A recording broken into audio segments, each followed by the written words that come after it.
Hello, this is Yarrow, and welcome to another episode of the Yarrow podcast. Today, I want to talk about possibly the hottest topic there is AI based search and how it can bring you customers. We're all hearing about AI as a place where you can go to do queries about something you want to purchase. Obviously, you've probably done that already. I know I have. I go onto Gemini more often than not and ask for suggestions for products and services solutions. And as I begin this topic today, I think the first thing I have to tell you, if you've never done this, go to ChatGPT or Claude or Gemini or Grok, whatever it is, and do a query as if you are a person looking for your company.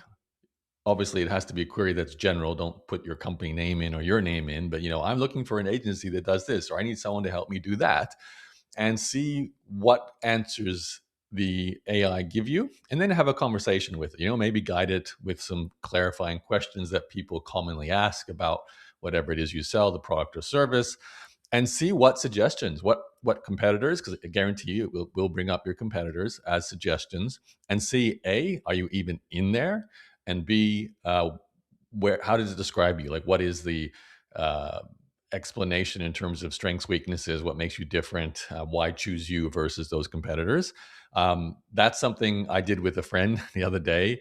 It actually surprises me how few entrepreneurs I speak to actually have done this basic query into Gemini or whatever, and they're always surprised because more often than not they're not listed, and this competitor that they probably don't like because they often see that competitor in Google search results as well, getting the first recommendation within the AI chat, and that's obviously frustrating. So let's just see how you appear. If you don't appear at all, just directly put in your company name, maybe your own name if it's a personal branded business, and see how it explains your business. More often than not, if you're not listed, it's simply because you don't have the authority. You're not in the sources. We'll talk a bit more about that in a second. But it's just good to get a baseline. Where are you at right now in AI chat? So I actually had, I think it was about a year ago, maybe even more, the first time someone actually came to my business from a search in AI. It was ChatGPT, and they booked a sales call and became a customer.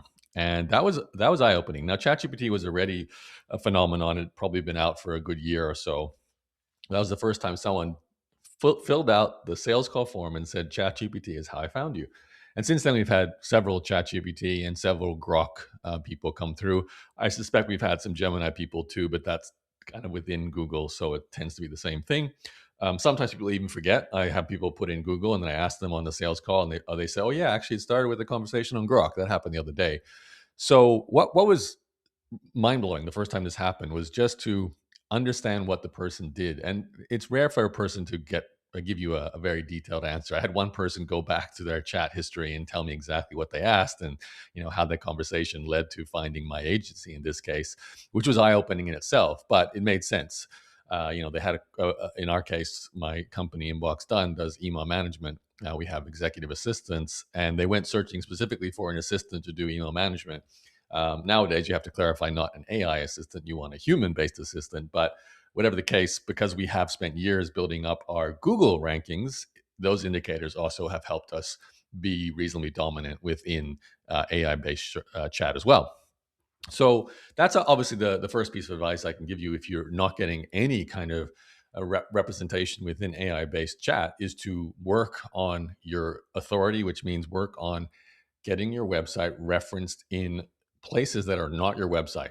This is so important. Like, you can spend all day with articles, building a foundation of content on your website, interlinking your own posts, which I recommend you do, and you should do. That's like 101 for both AI and Google rankings. But if there's no incoming links and you're not being referenced as a source on other sites, that doesn't mean you're not going to rank in Google very well, and you're not going to appear in the AI search results. So we have a strategy with my company right now where we're doing ongoing link building. It's kind of like a never-ending strategy, because we realize to maintain our status and maintain our authority, this is not something you stop doing. You have to keep building links. So over the years, we've done things from podcast guest appearances, which usually brings in the link just from being on the podcast. It's kind of like a basic thing you can do. We've had some link building done by one of our team members who has a couple of ways of doing that. There's relationships, there's maintaining profiles on other content writing sites. Like, for example, you can create a Medium profile. You can create a Reddit profile. We have a team member who's about to spend a bit of time just being a Reddit community member. Reddit is a big source for AI based data.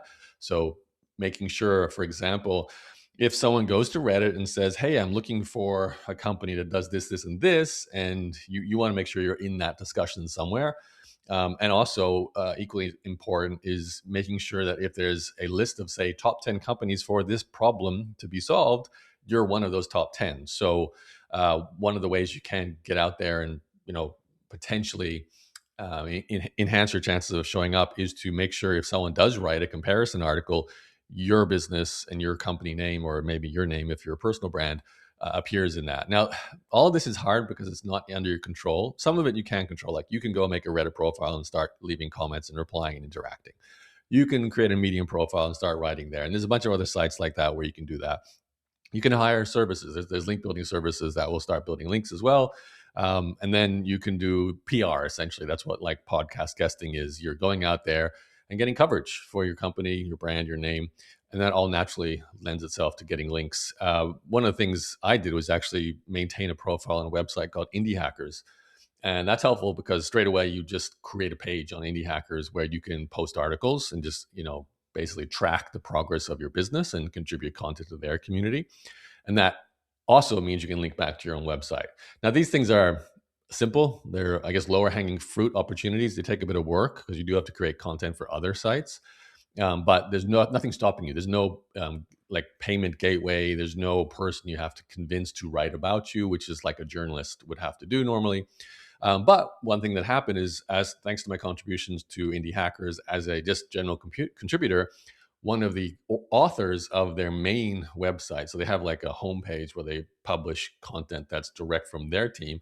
They ended up interviewing me as one of their feature case studies to share my story as an entrepreneur, in particular with my agency business.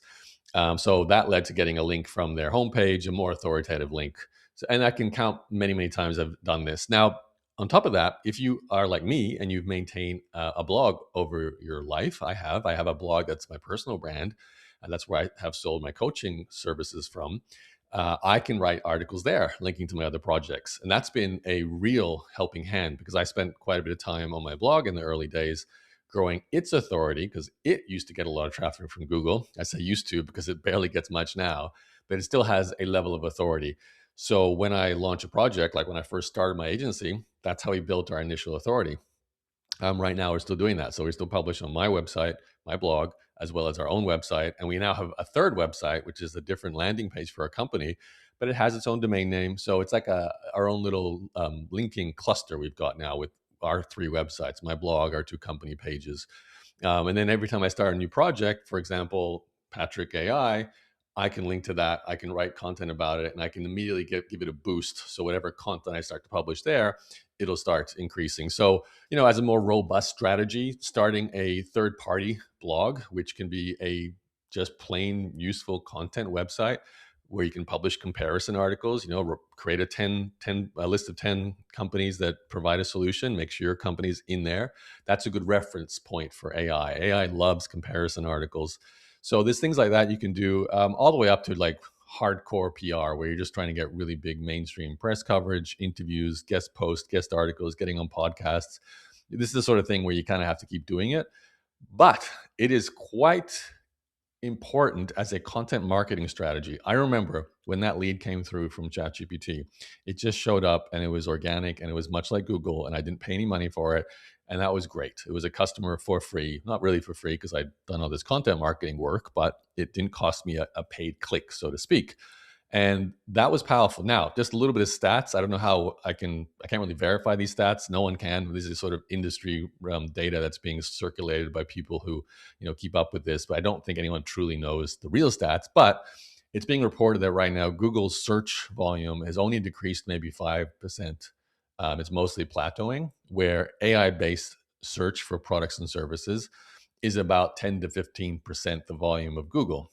But it hasn't cannibalized Google. It's added on top of that. So we're getting Google's results as we always have, and now we're getting AI search results. AI search results are reportedly jumping by double. So they're doubling every year, which means if it's 15% this year, it'll be 30% of Google's volume next year. Obviously, everything's in flux.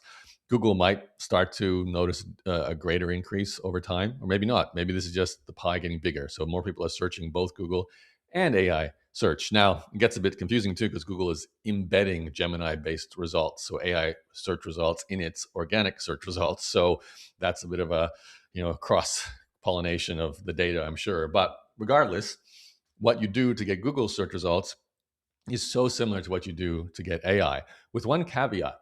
AI is not a type in a query, get 10 links that you can click and figure out what you want to buy. AI is, I need a solution and it needs to do this, this, and this, or I want it to do this, this, and this. Give me your suggestions. It gives you some suggestions. Then maybe you refine it. I'd say, actually, no, I need to do this. Like, a good example, for research for my own company, I will type in, I need to hire an email management assistant. If I type that in, it'll give me AI software results. So I then have to write, no, I'm looking to hire a human. Then it'll start giving me agencies, many of my competitors. And then I might write, I want something that specializes in email management. And then we're definitely at the top of the results. Then it would recommend our company. Now, we might already be in the mix, but we'll be number one for that. So I think it's really important to understand that chat is a conversation, and it's still very important to have some sort of niche specialization, whether that's a local based specialization, like, maybe you're a real estate agent who covers a certain area. You want to make sure that people who have conversations in AI chat about that certain area, looking for a real estate agent, you have reference points, you have sources linking to your website. You're appearing in comparison articles, press coverage, podcast interviews, even something as simple as a YouTube channel. I didn't mention this before, but just having a YouTube channel is another third-party site that is referenced, especially in Gemini, because Gemini, Google owns YouTube. So maintaining a YouTube channel as well as your own website is a way to just have two places. You can have double the potential of, impacting the AI search results, especially Gemini. So, creating a video channel, creating a podcast, making sure social media is active. I mean, Facebook is in search results now. You'll see it come up as you're searching. So is Instagram. So having multiple platforms you can control is one way to increase your answer, your potential to be in chat results. But I think the most important thing is to be, as always, a niche specialist, because the competition is always fierce. So if you're just saying, I'm a Canadian real estate agent, I'm an American real estate agent, you're going to struggle. But if you're geographically specific, or, I specialize in people buying their first home, or, you're a mortgage broker, I specialize in people who are trying to buy, if they don't have a good, a job, they're entrepreneurs. You just have to hammer home, because you don't know how the chat's going to go in that conversation. You don't know what type of queries and how people are going to refine what they're asking the AI to give them.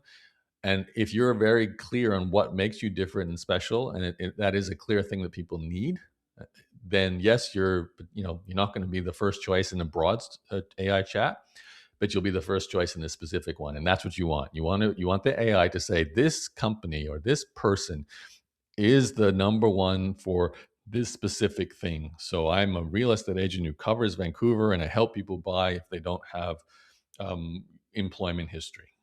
And that'll be something that someone's going to type into chat, that'll potentially show up. Now, not going to have huge volume, but the people who come from those searches are ready to buy. That's what we experience with my agency. We're not getting huge volume, but you combine Google with ChatGPT, Grok, those are the main ones that send us customers.